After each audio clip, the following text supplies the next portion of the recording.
Entering the Mayo Experience. Mayo Experience. That Mayo Experience. That Mayo Experience.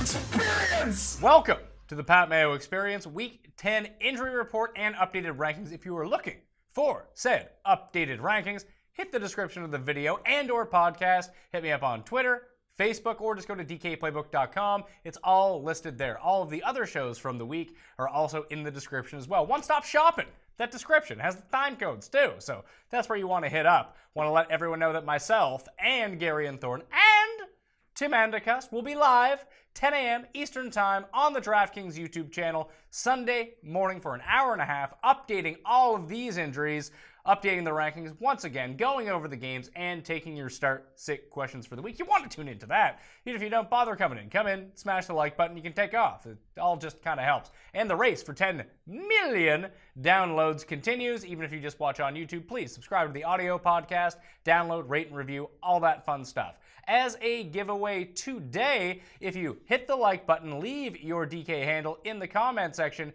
and tell me how many PPR points you think Marcus Valdes-Scantling will score in Week 10. Boom, you're in a draw for 20 DK bucks. I will announce the winner on Monday's live show, again, 10 a.m. Eastern Time on the DraftKings YouTube channel.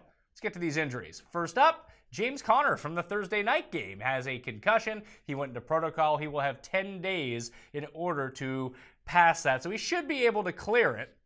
But Le'Veon Bell may also be returning, and now we just have a giant wrench into this Pittsburgh backfield. So I, honest to God, have no idea what to do. If you have Conner and you can trade him for max value, which seems impossible, then you're probably just stuck with him. And hopefully he can retain his value with Le'Veon Bell.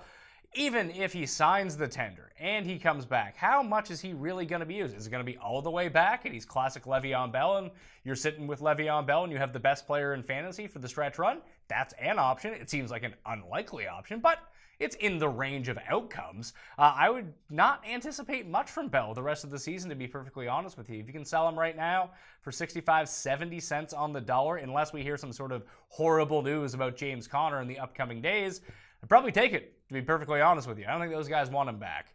Joe Flacco with the Ravens on bye has suffered a hip injury, or has had a hip injury. He may need surgery, or it's something that requires rest. Lamar Jackson would start in his place. That is something to monitor coming out of the bye week, as it really severely impacts someone like John Brown, someone like Michael Crabtree, or even if you were using Willie Snead as a PPR flex in certain weeks. So just keep an eye on that. We'll have more information next week, especially more than likely on the Monday show with Chris Meaney, where we go over all the injuries. For Week 10 in particular, we'll start in Green Bay. Randall Cobb has a hamstring injury. It looks like he will play, though, but he will not be 100%. Jimmy Graham will be active for that game as well. Geronimo Allison out for the season. Hence why I ask you, how many points is Marquez Valdes-Scantling going to score? He is projected to be the highest owned player in the DraftKings Millionaire Maker in Week 10, so I'm curious to see what the peoples think, what sort of impact he'll make versus the Dolphins this week. I think he's good. I don't think he's the best play on the board, but a lot of people seem to for the price point. So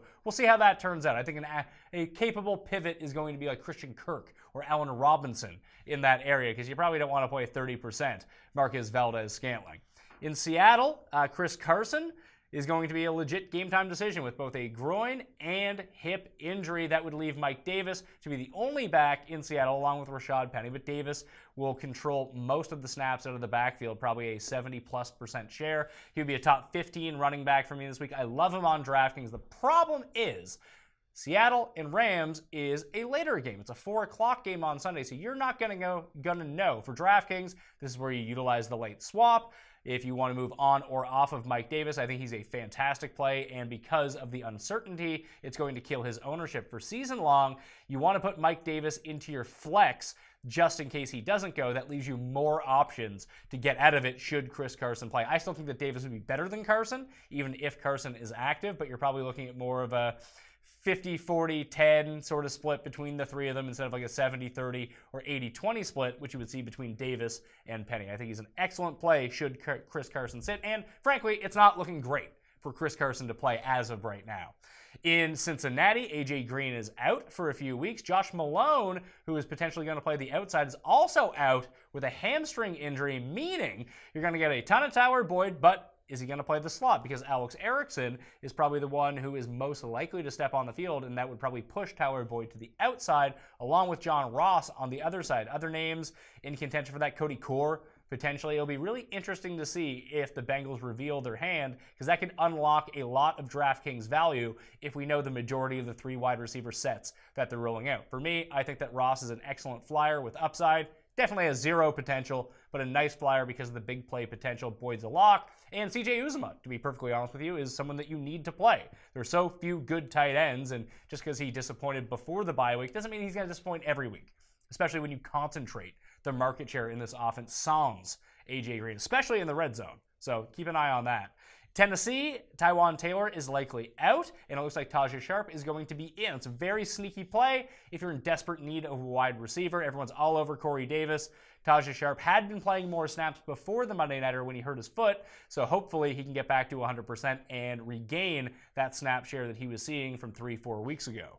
In Detroit, Kerryon Johnson is limited, but he's probably going to play, and Darius Slay is going to be out on the defense. And switching over to the other side, Allen Robinson will play, Khalil Mack's going to play, Taylor Gabriel is going to play. Everyone is staying far away from Allen Robinson on DraftKings, probably for good measure, but he's right in that Marcus Valdez-Scantling range that if you did want to pivot, no Darius Slay really does open up a lot of opportunity for him. He was taken off the injury report. That groin should not be a problem, and it's a nice opportunity to get a 1% Allen Robinson into your lineups this week. Washington, we got a ton of injuries. Everyone on the O-line is basically out. They're down 3 of 5 starters. Chris Thompson is out. Paul Richardson, done for the season. Trey Quinn could be activated. He's been out since week 1 because it looks like they may need a receiver. Jamison Crowder did return to practice on a limited basis, giving him a more than a 0% chance of playing this weekend in Tampa Bay. Everyone loves Maurice Harris. However, if Jamison Crowder is active, he will play the slot, pushing Maurice Harris to the outside. Brian Quick, is someone that could also potentially see snaps. So Maurice Harris will become a really good play if Crowder sits. If Crowder is in, I'd be a bit more pensive. Put it that way. I've adjusted my rankings to show Jamison Crowder being in if you want to go check those out. In Buffalo, Chris Ivory was returned to limited practice on Friday with a shoulder injury. You don't want to start any of the Bills. Josh Allen could start under center. He was limited again on Friday. This really mirrors last week, so he may or may not play. And Buffalo still hasn't committed to a starter because Derek Anderson is out. They just signed Matt Barkley. So it's looking like if Josh Allen cannot go, that Matt Barkley, who was just signed this week, could be starting for the Bills in New York, not Nathan Peterman. And that throws a wrench into the Jets' special teams and defense play, the chalkiest defense on DraftKings, a very popular pickup this week. You want Nate Peterman playing, if that's the case. I know Matt Barkley's not good, but he's substantially better than Nate Peterman, at least as it pertains to helping out opposing fantasy defenses. So Peterman plays, lock in the Jets, and be on your way. Yeah, New Orleans, Des Bryant got signed, and now he blew out his Achilles at practice. He's done for the year. Cam Meredith also done for the season. Traquan Smith and Ben Watson will retain the value that they had moving forward. In New England, Sony Michel and Rob Gronkowski both are no locks to play against Tennessee in Week 10. Both are trending in the right direction. We will know since that's an early game with the early slate of inactives. I would play both. I mean, I don't love Gronk. I think I have Gronk at number 13 in the tight end rankings. You may be able to pick up a better tight end than Gronk this week. I'm not sold, even if he's in the game, that he won't be blocking or they limit his snaps or he's just kind of hurt at this point. Get him ready for they're probably just going to get him ready for the playoffs. Let him play a few snaps. They get up by a bunch. They take him out. He's not to be trusted right now. Sony Michel, I would play if he is active because there is no reason to bring him back if he's not close to 100%. In Indianapolis, Ryan Grant is still up in the air with an ankle injury. Targets would filter down into Chester Rogers and Dontrell Inman if Ryan Grant were to miss this game again coming off the bye week. Eric Swoop is out, leaving Jack Doyle and Eric Ebron as the primary tight ends. Doyle better than Ebron, but Ebron will soak up a lot of red zone targets in these two tight end packages. And Marlon Mack has been taken off the injury report, so you can start him with confidence against Jacksonville.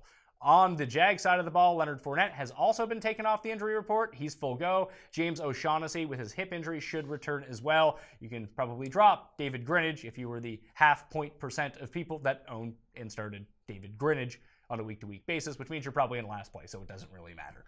Arizona, Chad Williams is out, leaving a lot more opportunity and concentrated and consolidated target share for Fitz, Christian Kirk, and Ricky Seals-Jones. I bumped up Ricky Seals-Jones into my tight end rankings, for example, I would play him over Gronk this week in a game where Josh Rosen is projected to pass between 40 and 50 times as 16.5-point underdogs against the Kansas City Chiefs.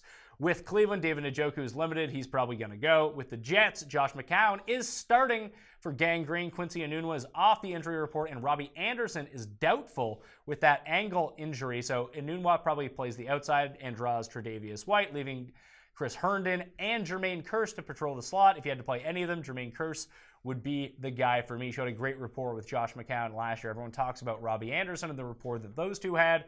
Down Anderson, the guy that he is most familiar with, is going to be Jermaine Kearse. And finally, Monday night, and we'll get a better sense on Saturday when they practice again, but George Kittle has been practicing on a limited basis with a chest injury. He probably should play. Pierre Garçon has been a DNP Thursday and Friday. Saturday will determine his status for Monday night against the Giants. This knee injury has been pestering him, but I would expect him to practice on Saturday and play. And you can find all of the latest injury updates in my column. I'll try to update those Saturday afternoon, and then again Sunday morning, then again after the show at 10 o'clock Eastern Time. Well, we review all of this in real time and answer your questions. So be there. Set a reminder. It's on the YouTube page, all right? Give the episode a like. Leave your DraftKings handle in the comment section. And let me know how many points Marquez Valdez-Scantling is going to score in Week 10 for a shot at $20 in DK Bucks, which I'll announce the winners on Monday's live show. You always want to do that. Smash that like button anyway, because hey, it's a fun update show. Hope you enjoyed it. Good luck in Week 10. I'm Pat Mayo. I'll see you next time. Mayo Experience! Experience!